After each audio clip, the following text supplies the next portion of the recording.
el tiempo para escucharnos. Me gustaría que se pusieran en contacto con nosotros en las diferentes plataformas que ya anteriormente les nombré. Y pues nada, esto fue Crónica Lunares, yo soy Irving Sun y muchísimas gracias. Y recuerden que a continuación tenemos nuestra parte de Friedrich Nietzsche, de Así habló Zaratustra. Ahora hablaremos la parte de la redención. Y pues no se vayan hasta que terminen de escuchar esta parte de la redención de Zaratustra. Y pues nada, nos escuchamos la próxima semana. Y pues muchísimas gracias por estar.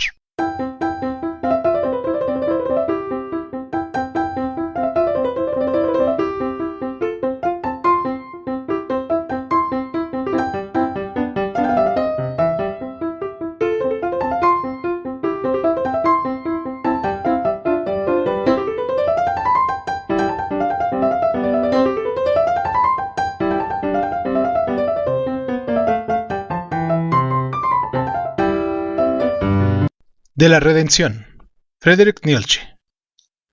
Un día en el que Zaratustra estaba atravesando el gran puente, lo rodearon los lisiados y los mendigos, y un jorobado le habló así: Mira, Zaratustra, también el pueblo aprende de ti y comienza a creer en tu doctrina. Mas para que acabe de creer del todo se necesita aún una cosa. Tienes que convencernos primero a nosotros los lisiados. Aquí tienes ahora una hermosa colección. Y en verdad, una ocasión que se puede agarrar más por un pelo. Puedes curar a ciegos y hacer correr a los paralíticos. Y a quien lleva demasiado sobre su espalda, podrás sin duda también quitarle un poco. Pienso yo, sería el modo idóneo de hacer creer a los lisiados en Zaratustra.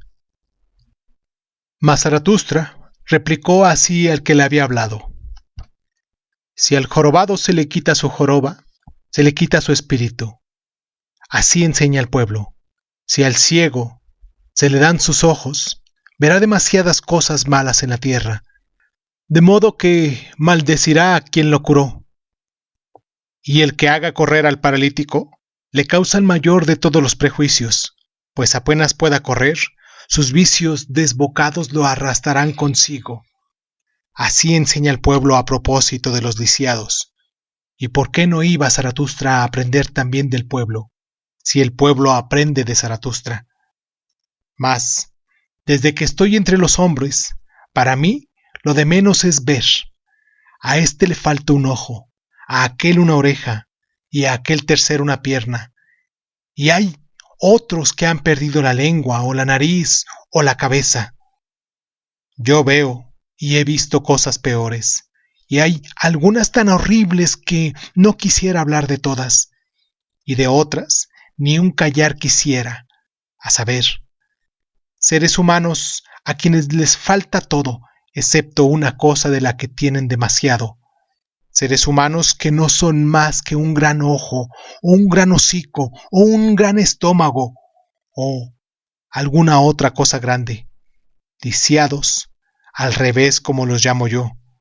Y cuando yo venía de mi soledad y por primera vez atravesaba ese puente, no quería dar crédito a mis ojos, miraba y miraba una y otra vez y acabé por decir: esto es una oreja, una sola oreja tan grande como un hombre.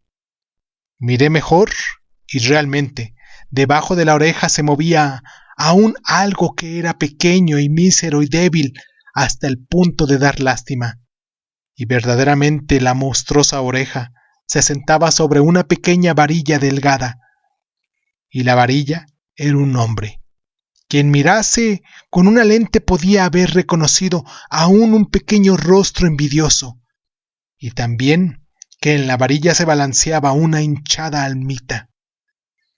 Y el pueblo me decía que la gran oreja no era solo un hombre, sino un gran hombre, un genio. Mas yo jamás he creído al pueblo cuando ha hablado de grandes hombres, y mantuve mi creencia que era un lisiado al revés, que tenía muy poco de todo y demasiado de una sola cosa.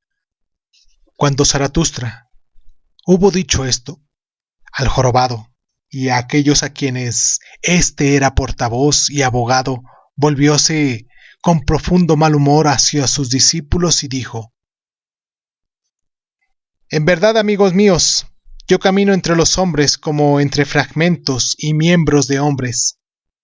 Para mis ojos lo más terrible es encontrar al hombre destrozado y esparcido como sobre un campo de batalla y de matanza. Y mis ojos huyen desde ahora hacia el pasado. Siempre encuentran lo mismo, fragmentos y miembros y espantosos azares, pero no hombres. El ahora y el pasado en la tierra. Ay, amigos míos, son para mí lo más insoportable. Y no sabrá vivir si no fuera yo además un vidente de lo que tiene que venir. Un vidente, un volente, un creador, un futuro también y un puente hacia el futuro. Y hay, incluso por decirlo así, un lisiado junto a ese puente. Todo eso es Zaratustra. Y también vosotros os habéis preguntado con frecuencia: ¿quién es para vosotros Zaratustra? ¿Cómo lo llamaremos? Y lo mismo que yo, vosotros os habéis dado preguntas por respuesta. ¿Es uno que hace promesas? ¿O uno que las cumple? ¿Un conquistador? ¿Un heredero? ¿Un otoño? ¿Una reja de un arado? ¿Un médico? ¿O un convaleciente? ¿Es un poeta? ¿O un hombre veraz? ¿Un libertador? ¿O un dominador? ¿Uno bueno o uno malvado?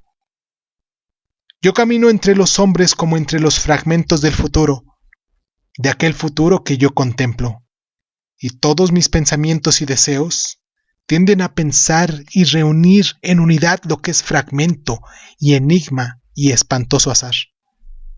¿Y cómo soportaría yo ser hombre si el hombre no fuese también poeta y adivinador de enigmas y redentor del azar?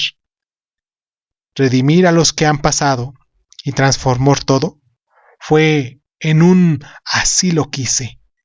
Solo eso sería para mí redención. Voluntad, así se llama el liberador y el portador de alegría.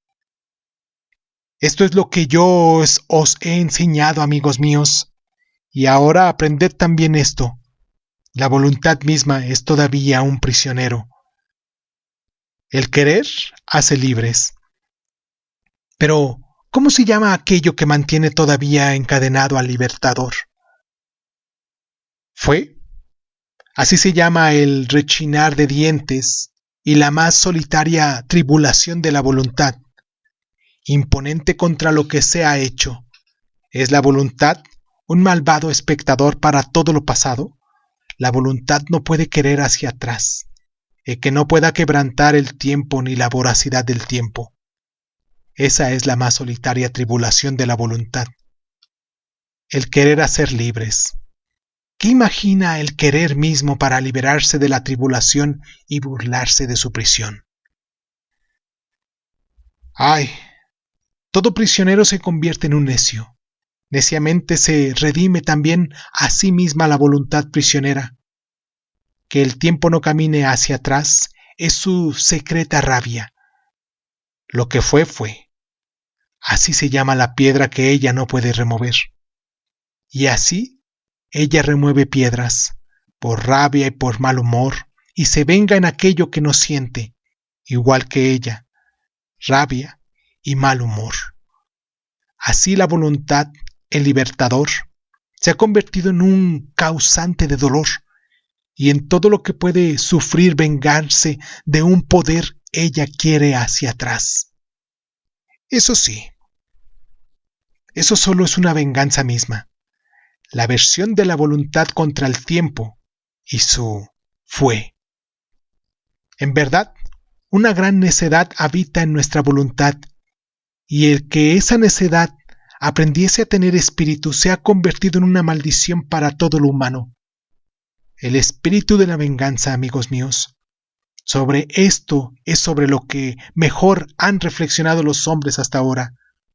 Y donde había sufrimiento, ahí debía haber siempre castigo. Castigo se llama a sí misma En efecto, la venganza.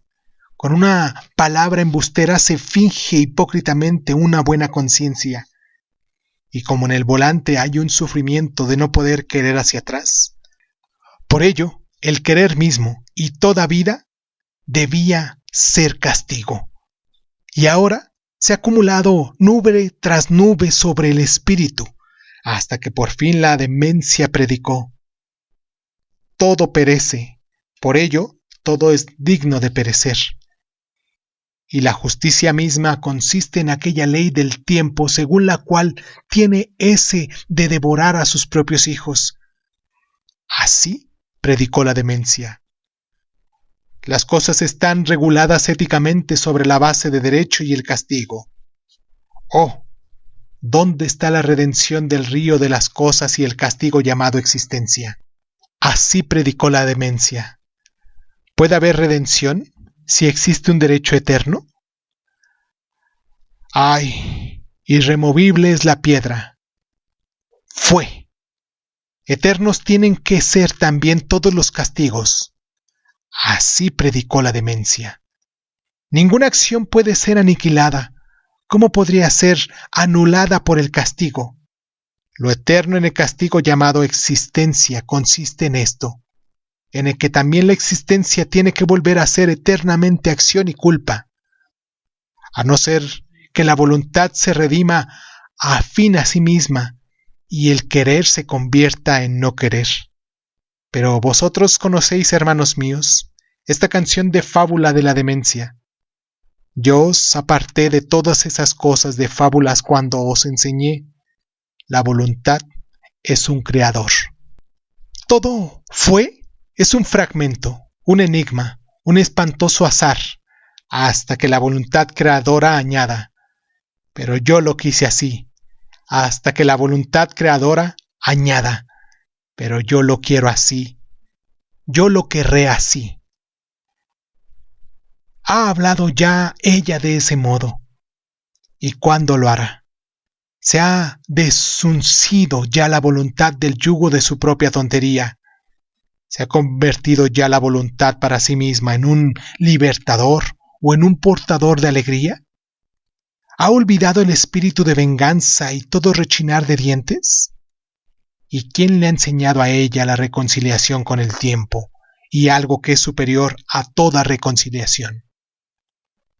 Algo superior a toda reconciliación tiene que querer la voluntad, que es voluntad de poder. Sin embargo, ¿cómo le ocurre esto? ¿Quién le ha enseñado incluso a querer hacia atrás? En ese momento de su discurso, ocurrió que Zaratustra se detuvo de repente. Se semejaba del todo a alguien que estuviera aterrorizado al máximo. Con ojos horrorizados miró a sus discípulos. Sus ojos perforaban como flechas los pensamientos de estos, e incluso los trasfondos de tales pensamientos. Mas pasado un poco de tiempo, volvió a reír y dijo con voz bondadosa: es difícil vivir con hombres, porque callar es difícil, sobre todo para un charlatán. Así habló Zaratustra. El jorobado había escuchado la conversación y había cubierto su rostro al hacerlo, mas cuando oyó reír a Zaratustra, alzó los ojos con curiosidad y dijo lentamente: ¿por qué Zaratustra habla con nosotros de modo distinto que sus discípulos? Zaratustra respondió: ¿qué tiene de extraño? Con jorobados es ilícito hablar de manera jorobada. Bien, dijo el jorobado, y con discípulos es ilícito charlar de manera discipular. Mas, ¿por qué Zaratustra habla de sus discípulos de manera distinto que a sí mismo?